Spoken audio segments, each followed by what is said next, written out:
Imagine the vast, three-dimensional battlefield of the sky.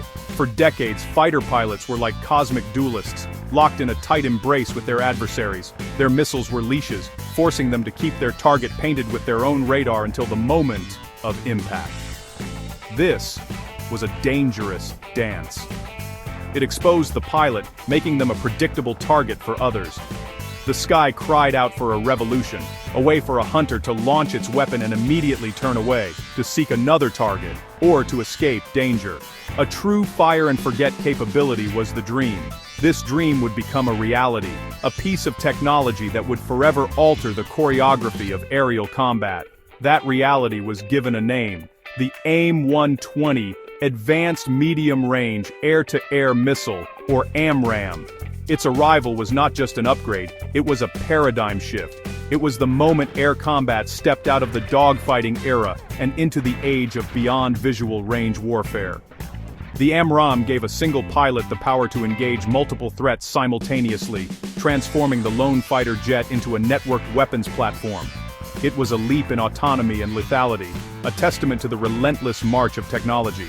The missile itself became a kind of robotic predator, equipped with its own senses and its own brain, sent on a one-way mission into the void. The story of the AMRAAM is more than just a tale of engineering. It's a story about strategy, about a fundamental change in how nations plan to defend their skies and project their power. Before the AMRAAM, superiority in the air often came down to the skill of the individual pilot, and the agility of their aircraft in a close-quarters brawl. Afterward, the equation grew more complex. It now included the reach of your sensors, the intelligence of your missiles, and the ability to process information faster than your opponent. The AMRAAM was the physical embodiment of this new philosophy, a weapon that prioritized situational awareness and electronic superiority over pure maneuverability.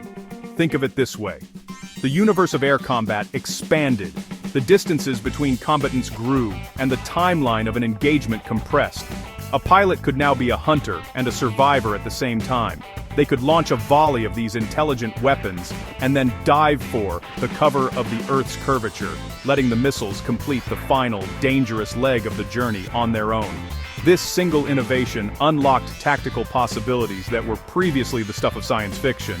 It was a game changer, and its impact would ripple through air forces across the globe, defining the capabilities of a modern fighter for generations to come. To understand why the AMRAAM was born, we must journey back in time to the Cold War. The skies were a tense frontier between two superpowers. American and NATO air forces relied heavily on the AIM-7 Sparrow missile. The Sparrow was a capable weapon for its time, but it had a critical limitation. It was a semi-active radar homing missile. This meant the launching aircraft had to keep its own powerful radar locked onto the target throughout the missile's entire flight. The pilot was tethered to the target, a continuous beam of energy connecting hunter and hunted. This made the pilot predictable and incredibly vulnerable to attack from other enemy aircraft. This vulnerability was a glaring problem. Imagine you are a pilot. Your radar focused on a single enemy fighter miles away. Your Sparrow is streaking toward it, but while you are forced to fly a steady course to guide your missile, another enemy, unseen, is lining up a shot on you. Your focus on one threat makes you a sitting duck for another. Military planners knew this was an unacceptable risk. They needed a weapon that could free the pilot from this dangerous obligation. The call went out for a new generation of missile, one that could guide itself, allowing the pilot to launch and leave. The development program was a joint effort, a collaboration between the United States Air Force and the United States Navy. They sought a replacement not only for the Sparrow but also for the Navy's larger long-range AIM-54 Phoenix, used by the F-14 Tomcat. The goal was ambitious: create a single, smaller, lighter missile that was more capable than both. It had to be fast, highly resistant to enemy jamming, and most importantly, possess its own active radar to find and track the target in the final moments of the attack. In 1979, after a competitive process, Hughes Aircraft and Raytheon were selected to develop competing designs for this revolutionary weapon. This new project was designated the Advanced Medium Range Air-to-Air Missile, or AMRAAM. The name itself declared its purpose. It was not just an incremental improvement, it was an advanced leap forward. The geopolitical pressure of the Cold War fueled its development. NATO strategists anticipated massive aerial battles over Europe.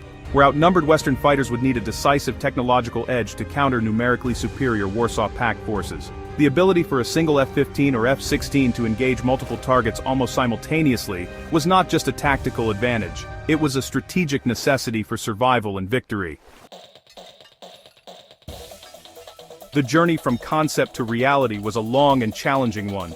The AMRAAM project was one of the most complex guided missile programs ever undertaken. Engineers at Hughes Aircraft, the eventual winner of the development contract in 1981, had to shrink a sophisticated radar system, a flight computer, and a guidance package into a slim, 7-inch diameter body. This was a monumental task of miniaturization. The missile needed to carry its own radar transmitter and receiver, a feat previously reserved for the large nose cone of a multi-million-dollar fighter jet. This self-contained guidance system was the key to its fire-and-forget nature. This revolutionary feature changed everything. The missile's brain could work in stages. For the initial part of its flight, it could fly blind, guided by inertial navigation with updates from the launching aircraft's data link. The pilot could provide it with a new target location, mid-flight, if the situation changed. Then, as the AMRAAM closed in, it would switch on its own active radar seeker. At this point, the missile was completely autonomous. It was now the hunter. This pitbull mode, as pilots would call it, meant the enemy aircraft would only receive a radar warning in the final, desperate seconds before impact, when it was often too late to take effective evasive action. Another key feature was its advanced, solid propellant rocket motor. This motor was designed for high thrust and a boost-sustained profile. It would burn intensely at launch to accelerate the missile to incredible speeds, well over Mach 4, 4 times the speed of sound. After this initial boost, it would sustain a lower level of thrust to maintain its energy throughout the flight, ensuring it had the speed and maneuverability needed to intercept even a fast, agile target at long range. This high kinetic performance meant the target had less time and space to escape, dramatically increasing the missile's probability of kill. The missile was also designed from the ground up to operate in a hostile electronic environment. Enemy aircraft would try to jam its radar to blind it with electronic noise. The AMRAAM's designers anticipated this. They incorporated sophisticated digital signal processors and software that could filter out this jamming. The missile could change its radar frequency rapidly, a technique known as frequency agility, making it incredibly difficult for an enemy's electronic countermeasures to defeat it. This electronic resilience, combined with its autonomous guidance and high speed, created a weapon so lethal and reliable that pilots nicknamed it the Slammer.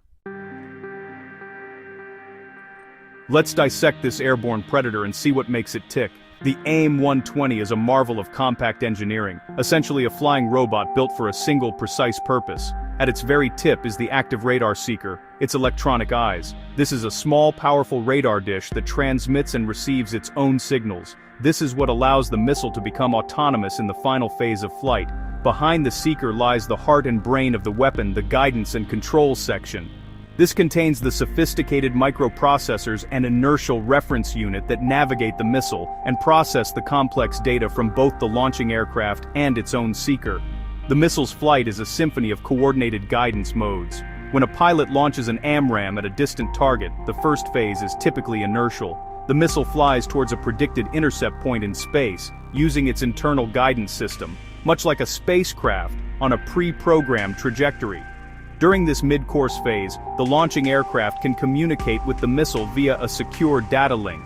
It can send updated information on the target's position, speed, and direction. This allows the pilot to guide the missile passively, without alerting the target with a continuous radar lock, and even retarget the missile if a higher priority threat appears. As the AMRAAM closes the distance, it reaches a point in its flight path known as active. This is the moment of truth.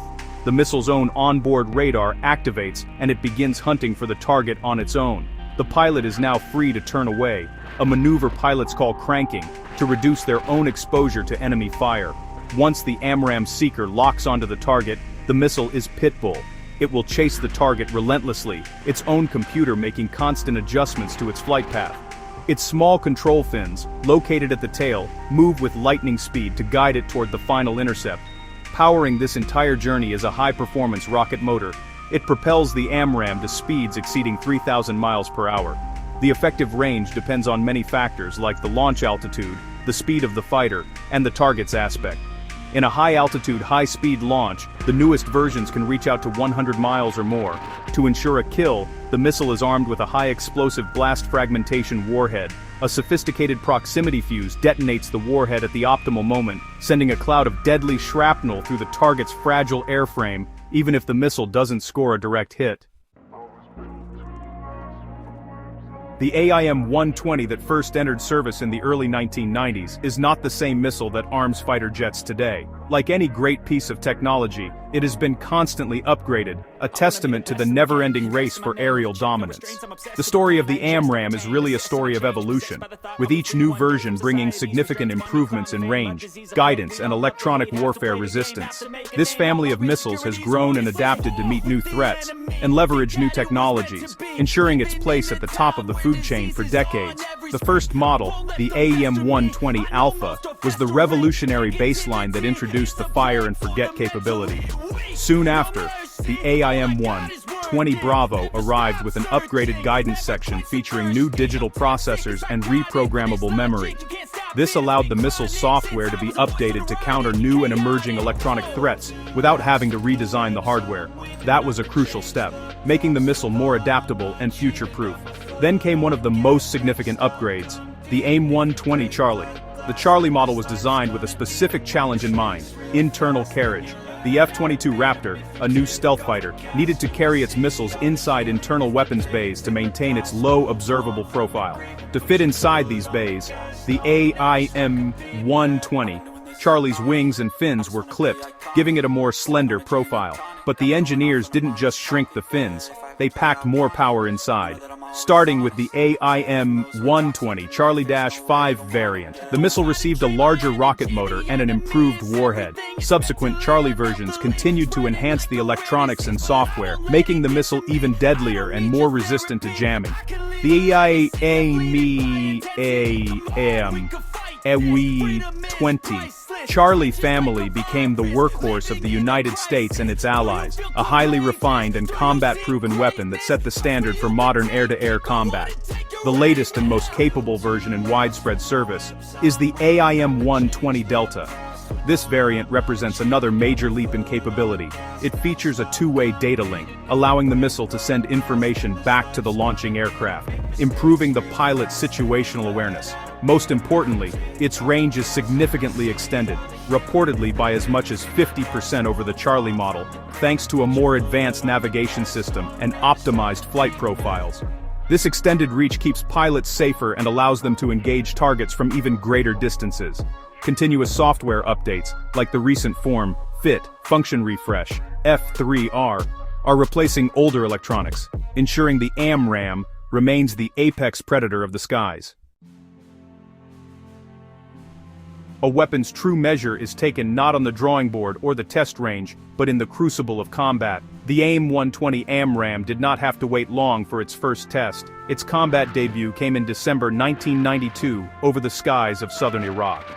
An American F-16 pilot, responding to an Iraqi MiG-25 Foxbat that had violated the no-fly zone, launched a single AMRAAM. The missile performed flawlessly, streaking across the sky and destroying the Iraqi fighter. This was the first ever air-to-air kill for the AMRAAM, a historic moment that validated over a decade of development and investment. It was a clear signal that the rules of air combat had changed for good. Throughout the 1990s, the AMRAAM built its fearsome reputation in the skies over the Balkans during the conflicts in Bosnia and Kosovo.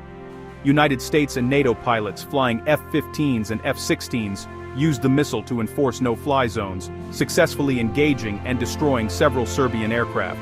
In these engagements, the AMRAAM's beyond visual range capabilities were put on full display. Pilots could detect, target, and destroy enemy aircraft from dozens of miles away, long before the enemy even knew they were being tracked. The missile's reliability and lethality gave NATO pilots total control of the air. The AMRAAM's success has led to its widespread adoption by air forces around the world. Today, it is the most common and sought-after medium-range air-to-air missile among United States allies. Over 40 countries have integrated the AMRAAM onto their fighter aircraft. It is the primary weapon of choice for a vast array of jets, including the F-15 Eagle, F-16 Fighting Falcon, FA-18 Hornet, and Super Hornet, the Eurofighter Typhoon, the Saab Gripen, and the stealthy F-22 Raptor and F-35 Lightning II. This commonality provides a significant strategic advantage for Allied forces, ensuring interoperability during joint operations. Its operational history is remarkable. To date, the AMRAAM has been credited with at least 16 air-to-air kills in combat, fired from different aircraft by different air forces, with no known instances of the missile being defeated by an adversary aircraft in combat.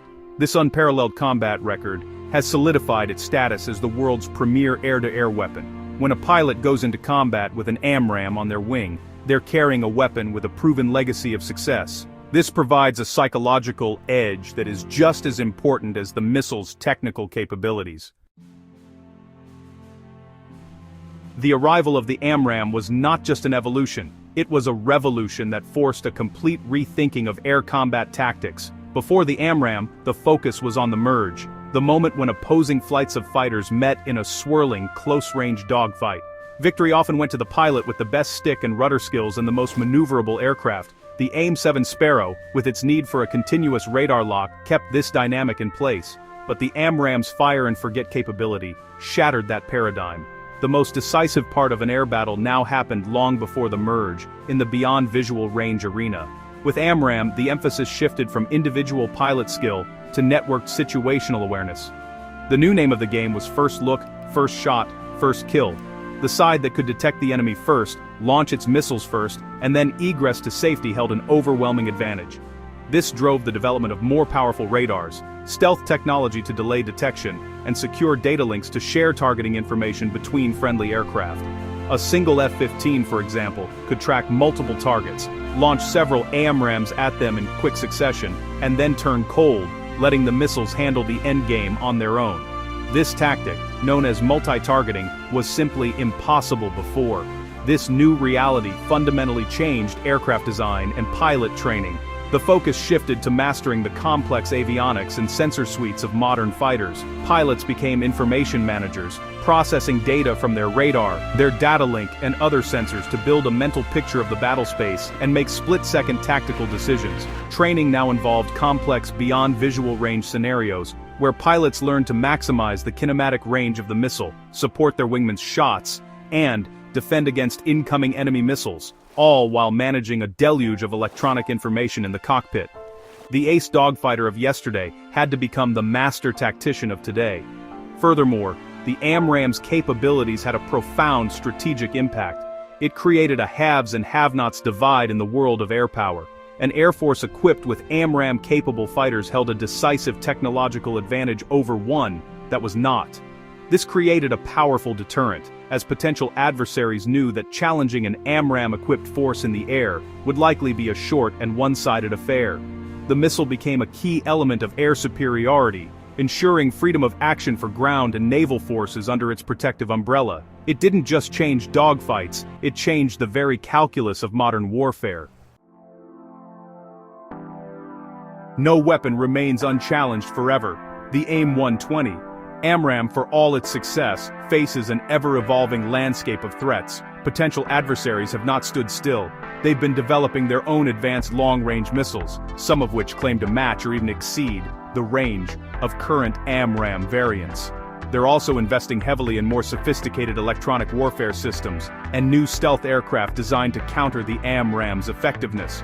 The technological race that the AMRAAM once dominated is now more competitive than ever, pushing engineers to find new ways to maintain its edge.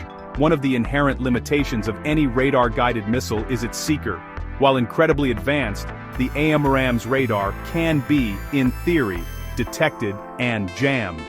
An enemy aircraft with a capable radar warning receiver can get an alert that a missile has gone active, giving the pilot a final, precious few seconds to deploy countermeasures like chaff, or perform a high-G defensive maneuver. This is the cat-and-mouse game of electronic warfare.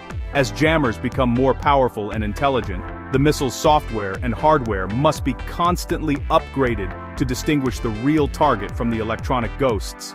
In response to these challenges, the AMRAAM's modernization is a continuous, relentless process. The United States Air Force and Raytheon are constantly working on software updates and hardware improvements. The F-3R program, which replaces key circuit cards with modern components, is a prime example. This not only keeps the missile viable against new threats, but also addresses issues of parts obsolescence, ensuring the AMRAAM can be produced and maintained for years to come. Looking further ahead, there are plans for even more substantial upgrades, potentially including new rocket motors and more advanced seeker technologies to dramatically increase range and lethality. The enduring legacy of the AMRAAM is its role in defining modern air combat. It ushered in the era of beyond visual range, networked warfare, and it set the benchmark against which all other medium-range missiles are measured. While its successor, the AIM-120 Joint Advanced Tactical Missile, is already in development to counter future threats, the AMRAAM will remain a central pillar of Western air power for the foreseeable future. Through constant evolution, this legendary missile continues its watch, a silent hunter in the skies, ensuring that the pilots who carry it hold the decisive advantage in the complex, high-stakes cosmos of aerial warfare.